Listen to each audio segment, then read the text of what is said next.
Allison, can you explain what internet is? I still love technology. Pretty amazing.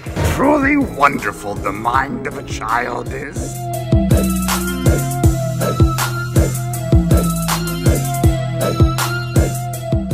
Hey guys, Mr. Ogden here. Today we're going to make a stop motion animation presentation, and we're going to basically take our last project and we're going to create slides out of it and then present it to the class.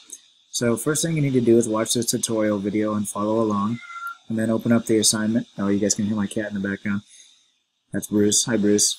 Alright, so open up the assignment and then go ahead and follow these slides. So the slides are right here and you just have to follow what each of them say. So first things first, you open it up and yours will have your name on it. Go ahead and type your name here, delete this and type your name. So go ahead and change the theme as well. So you can do that by clicking change theme here and then selecting one from the list.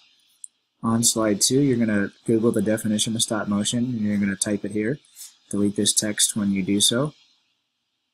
Photos, you're going to delete this text as well and add 2 photos, one here and one here, of something that represents stop motion using Google Images.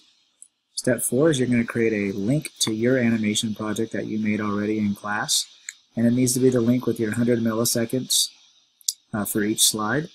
And then go ahead and delete this text and replace it with your link, but you have to make sure that it's a hyperlink and that we can click on it and we'll go to your link so you can present it. So to show you how to do that, let's go ahead and go to Google Classroom. So I'm going to go ahead and open up an assignment, and if you notice there's 2 of them here. One was the regular template, the other one was the 100 millisecond slides. Go ahead and open up your 100 millisecond slides, that one's you turned in, and just click on it and make sure it works.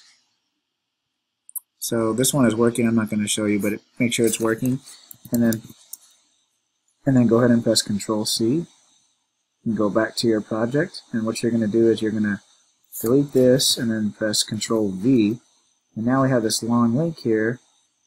But we want to make sure that it's a hyperlink, so you have to highlight it and click this button right here, this little chain link. It turns it into a clickable link, and then you just click off. So now if we were to go present this, when I click on it, it'll take me to the project with the 100 millisecond slides. So once you do that, go ahead and go to the next slide, which is my favorite part of the project and why. You can delete this and type it out here. You type 3 to 5 sentences, complete sentences, explaining what was your favorite part and well. Go ahead and type out 3 to 5 sentences here, explaining what was your favorite part of the project and why. Make sure you use good spelling, grammar, and punctuation. Then you're going to write 3 to 5 complete sentences explaining what was the most challenging part of the project and why. Then you're going to type 5 to 7 sentences here, explaining what you learned about stop motion in this project and what would you do differently next time if we were to do this again. Once you have all 7 slides completed, go to Google Classroom and press Turn In twice. That's it. Let me know if you have any questions.